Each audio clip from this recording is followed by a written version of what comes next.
Pemerintah menetapkan kejadian luar biasa atau KLB polio menyusul ditemukannya kasus di PD Aceh. Padahal Indonesia sendiri sudah mengantongi sertifikat bebas polio oleh WHO sejak tahun 2014. Lalu mengapa masih didapati temuan kasus?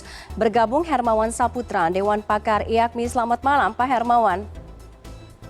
Selamat malam Mbak Tiffany, Baik, selamat Pak. malam pemirsa CNN. Selamat malam, terima kasih sudah bergabung dengan kami. Pak Hermawan, analisis dari WHO bahwa 30 provinsi di Indonesia setidaknya masuk dalam kategori high risk atau risiko tinggi. Padahal kita tahu bahwa Indonesia sudah bebas polio dan juga sudah mendapatkan sertifikat resmi dari WHO sejak tahun 2014. Lalu mengapa ini bisa muncul lagi Pak Hermawan?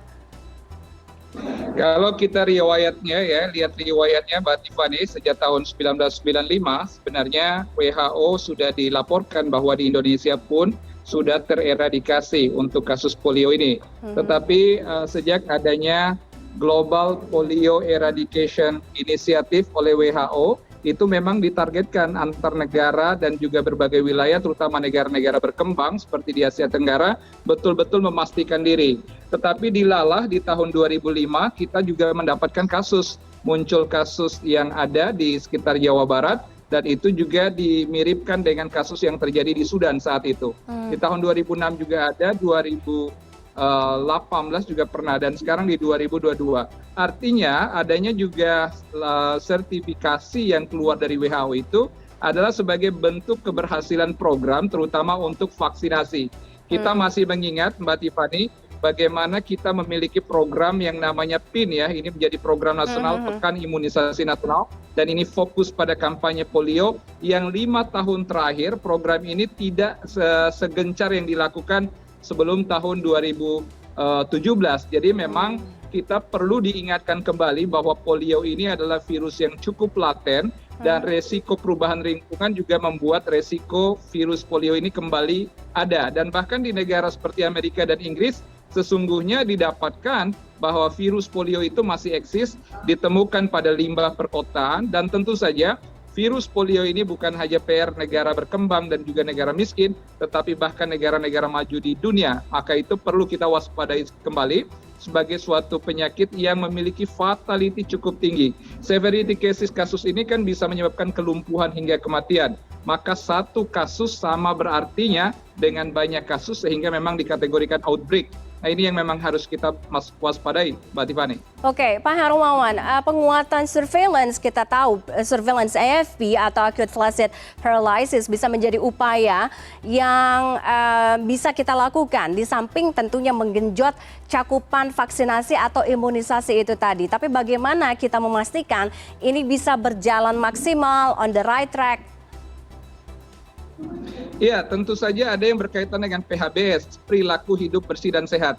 Kita mengenal virus ini menular melalui kontaminasi tinja, maka adanya upaya pengelolaan kesehatan lingkungan itu menjadi sangat fundamental. Kita ambil contoh, pemerintah sebenarnya sudah memiliki program yang berbasis masyarakat, namanya STBM, sanitasi total berbasis masyarakat. Setiap keluarga wajib memiliki sarana untuk pembuangan BAB ya.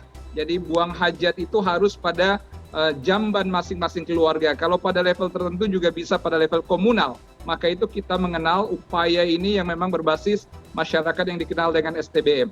Tetapi memang betul bahwa basisnya adalah surveillance, bagaimana melakukan mitigasi risiko agar potensi lingkungan yang mungkin perilaku masyarakat juga buang hajat atau bahkan higienitas yang rendah itu kembali ditingkatkan, diedukasi secara masif. Bahkan inisiasi untuk melakukan vaksinasi itu harus tumbuh dari kesadaran masyarakat.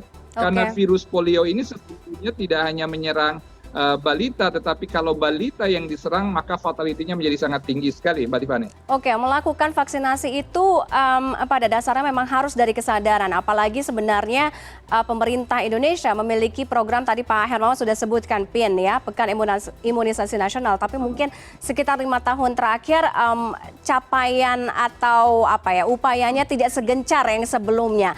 Nah, ini juga berkaitan dengan adanya keengganan di masyarakat kita untuk untuk memvaksin atau memberikan imunisasi pada anak, ya kan, berkaitan dengan banyak hal atau banyak indikator. Salah satunya ada terkait dengan kepercayaan atau juga mungkin keengganan karena takut anaknya ada KIPI, ya kan, dan lain sebagainya. Nah, artinya bagaimana kita harus atau pemerintah harus bisa mengkampanyekan bahwa semua orang tua wajib memberikan vaksin polio kepada anaknya. Ya, tentu saja kita harus menghimbau dan melibatkan para influencer ya. Influencer yang dimaksud datang dari lingkungan masyarakat itu sendiri atau community based. Kita mengenal ada istilah tokoh agama, ada tokoh masyarakat, ada juga peran Babinsa, Babin Kamtibmas dari TNI Polri, dan bahkan ada yang menyangkut kader UKBM. Kader UKBM ini biasanya tumbuh dari masyarakat, upaya kesehatan bersumber daya masyarakat. Di sana ada Posyandu, ada Posbindu, ada Poskesdes, ada Polindes, ada Posbindu, yang kesemuanya itu menjadi influencer untuk mengkomunikasikan pelibatan peran aktif masyarakat. Jadi pertama adalah edukasi, tumbuh kesadaran bahwa polio itu adalah ancaman, kalau terpapar maka sulit kita untuk mendapatkan generasi yang produktif dan berkualitas. Nah, di satu sisi memang berkaitan dengan cakupan dan gencarnya vaksinasi. Kita melihat untuk vaksin OPD ya, yang sifatnya virus polio yang dilemahkan itu capai ini sekitar 80% di Indonesia.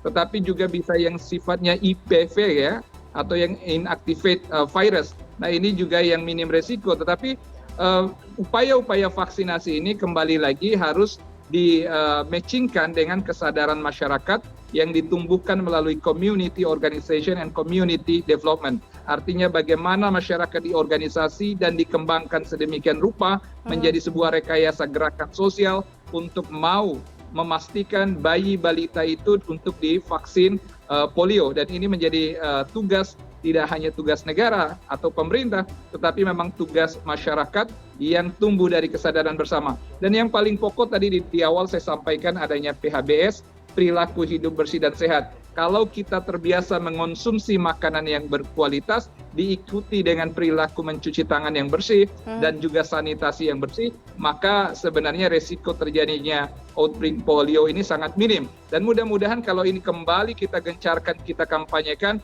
tahun depan atau 2 tahun ke depan WHO kembali memberikan sebuah recognition atau pengakuan dalam bentuk sertifikat sehingga Indonesia betul-betul menuju eradikasi polio di Indonesia.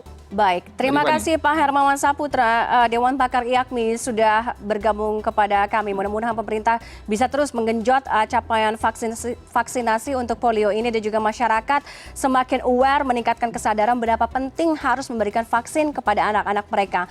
Selamat malam Pak Hermawan, salam sehat. Selamat malam, sehat selalu buat kita semua Mbak Tiffany.